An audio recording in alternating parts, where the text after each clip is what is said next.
L'homme et le jardin d'Éden. Waouh! L'homme et le jardin d'Éden. Quand Dieu créa l'homme à son image, il le plaça dans son jardin. Le jardin qui est Dieu, notre créateur, a appelé Éden. Et dans ce jardin, après, l'homme a été chassé. Alors, c'est cet épisode, cette capsule que, que je veux effectivement voir avec vous afin que nous puissions méditer. Avant cela, le livre de Genèse 3, de 22 à 24, nous récapitule le fait, le pourquoi l'homme a été chassé dans des versets plus hauts. D'accord? Il faut reconnaître une chose. Le jardin d'Éden se trouve sur la terre. Oui ou non? Question ou affirmation? À chacun de méditer. Mais néanmoins, dans le livre de Dieu, dans le livre saint, et quand je dis le livre saint, dans le livre saint que vous lisez, il est écrit que Dieu chassa l'homme du jardin et non le projeta, comme Satan, comme le diable, comme le prince de ce monde. Donnez-lui le nom que vous voulez, a été projeté parce qu'il a pensé un seul instant pouvoir prendre la place de son créateur à lui-même aussi, parce qu'il est notre créateur à tous. D'accord? Donc il a été projeté, mais l'homme a été chassé. Si l'homme a été chassé du jardin, cela signifie que le jardin, pour moi, est sur terre. Je dis bien pour moi. Chacun peut mettre son commentaire ou chacun peut méditer aussi, comme je l'ai fait. Alors, et c'est un partage de ma méditation. Voilà. Donc, il faut que ce soit très clair. Comme, effectivement, c'est une capsule de méditation, je constate que Dieu, mon Créateur, qui est mon Père céleste, après avoir chassé l'homme, a placé des sentinelles, que la Bible déclare des chérubins, pour éviter que l'homme qui a été chassé revienne dans ce jardin pour manger le fruit de l'arbre de la vie, afin qu'il vive éternellement comme Dieu lui-même et comme les anges que Dieu a créés autour de lui pour le servir et nous, parce que nous sommes les enfants de Dieu. D'accord? Alors, qu'est-ce qui s'est passé? Dans ma compréhension, encore une fois, le fruit qui a été mangé, après que l'homme ait mangé de ce fruit et a été chassé, mais est-ce que le fruit qui a été mangé, est-ce que c'est vraiment la pomme? Est-ce que c'est la pomme que nous considérons comme le fruit qui a été mangé? Est-ce que c'est une image qui ramène à cette pomme? Qui d'entre nous, aujourd'hui, peut se prévaloir de dire que je sais que le fruit qui a été mangé par Adam et Ève est la pomme? Dans ma compréhension, j'entends encore que Dieu a créé tout sur la terre. Il a placé l'homme dans le jardin pour le garder et non le cultiver, parce que tout était déjà là. Que l'homme pouvait manger de tous les fruits, mais il avait l'interdiction du fruit de la connaissance du bien et du mal. Je suis toujours dans les écrits. Question. Quel est ce fruit du bien et du mal? On a pour habitude d'imager ce fruit avec la pomme. Je pense que si vraiment la pomme est vraiment le fruit interdit, alors nous tous, nous péchons chaque jour. Parce que nous le savons, nous l'avons lu.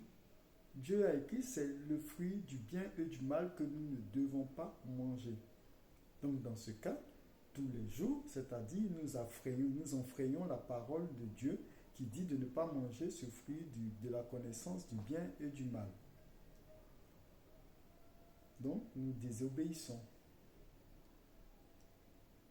Qui a dit, franchement, que le fruit que l'homme a mangé est la pomme ou est référé à la pomme?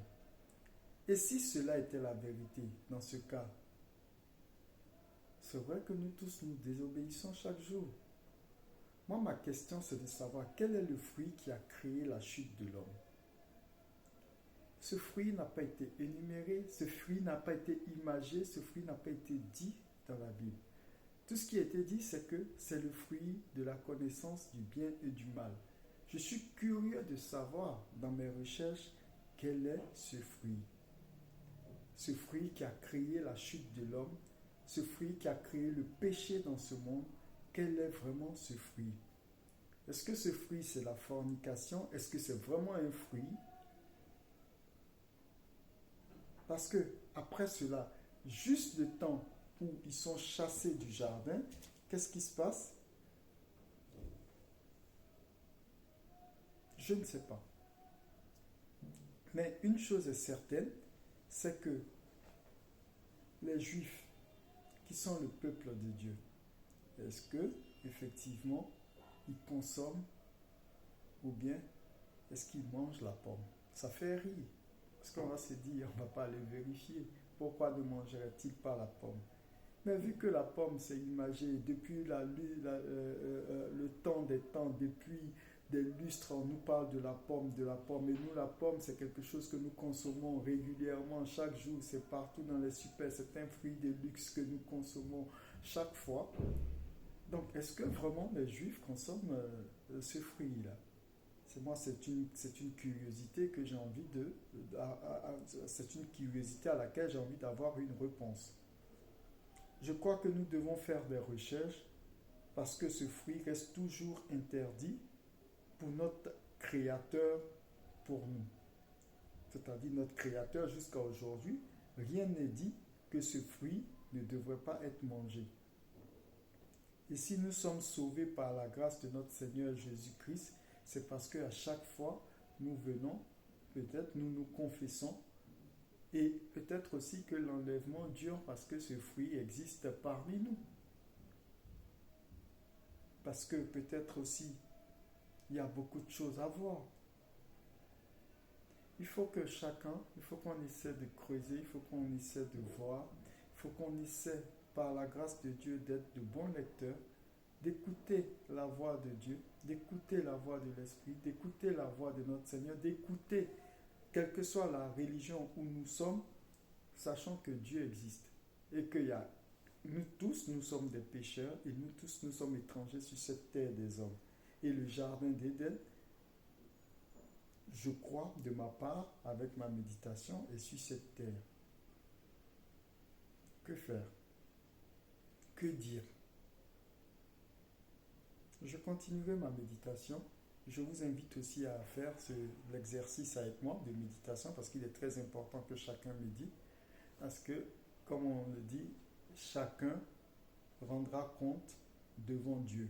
Pas que quelqu'un viendra appuyer, il n'y aura ni témoin, il n'y aura ni avocat. C'est chacun qui rendra compte devant Dieu. Donc il est bien que chacun de nous fouille, chacun de nous soit lecteur, chacun de nous cherche et trouve. Qui cherche, trouve. Frappez et on vous ouvrira. Cherchez et vous trouverez. Merci. Et j'espère que cela suscite un peu, fouette un peu votre intelligence et ce qui vous permettra d'approfondir aussi avec moi. Le jardin d'Éden et l'homme. Le jardin se trouve-t-il sur la terre ou le jardin d'Éden se trouve au ciel? De ma part, je pense que le jardin se trouve parmi nous où? C'est la bonne question qu'il faut se poser. Que Dieu nous aide, que le Saint-Esprit nous comble de son intelligence et que vous soyez tous bénis. Vous pouvez laisser vos commentaires, vous pouvez aussi partager, vous pouvez aussi liker, vous pouvez édifier les personnes de votre entourage. À très bientôt.